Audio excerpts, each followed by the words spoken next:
Pour moi, c'était un moment de retrouvailles avec le Cameroun. C'est la 4e fois que j'arrivais au Cameroun. J'avais visité le Cameroun pour la première fois en 1990. Chaque matin, je me réveille en pensant que je vais un peu mieux comprendre le Cameroun. Et chaque soir, je me couche en me disant que j'ai encore moins compris ce que je savais. Le Cameroun est au cœur des enjeux du monde de demain. Il est au cœur des enjeux de l'Afrique, mais est aussi au cœur des enjeux du monde, parce qu'on retrouve ici tous les grands défis que j'ai cités. Que ce soit la lutte contre le changement climatique, dont on voit les catastrophes qui peuvent créer au Cameroun, que ce soit la préservation de l'environnement, de la forêt. C'est un pays donc, dans lequel on retrouve tous les grands défis. J'avais rencontré une Camerounaise quand j'étais ambassadeur à Madagascar, qui m'avait dit « Jean-Marc, un jour il faudra que tu sois ambassadeur au Cameroun ». Écoutez, plutôt ndolé, c'est un plat que j'apprécie vraiment beaucoup.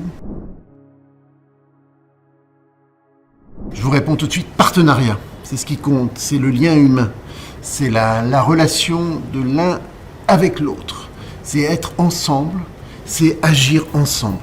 Donc Global Gateway, c'est le portail mondial bien sûr, mais c'est l'idée de la connexion. Si nous voulons faire face aux défis du monde d'aujourd'hui, ils sont très nombreux, ils sont très importants, ils sont très graves. Il y a le changement climatique, il y a la perte de biodiversité, il y a la préservation de la paix, il y a la lutte contre la déforestation, il y a la préservation de nos océans. Si nous voulons construire un monde meilleur pour nos enfants, pour nos petits-enfants, on a besoin d'agir ensemble, d'être ensemble. Le continent et le continent. Je serais plutôt pour la justice, parce que je pense que c'est quelque chose qui est très important dans l'équilibre des choses. L'égalité, elle est très difficile à établir, parce qu'en voulant faire l'égalité, parfois on crée des inégalités supplémentaires. Ce qui est important dans l'égalité, c'est l'égalité des chances. Ce mélange entre tradition et modernité. Le fait de rencontrer des rois, parce qu'il y a des chefferies traditionnelles et il y a des gens qui ont vraiment beaucoup de pouvoir traditionnel. Et au Cameroun, on a su garder ces valeurs traditionnelles. J'allais commencer par la Côte d'Ivoire, parce que ça a été mon premier pays d'affectation africain. Pour moi, c'est le pays du lien avec l'Afrique. C'est là que mon second fils Mathéo est né.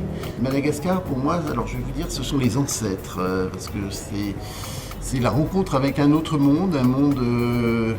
est-ce que c'est spirituel ou en tout cas un autre monde, la République démocratique du Congo, c'est le gigantisme. Là-bas, tout est géant, tous les défis sont énormes.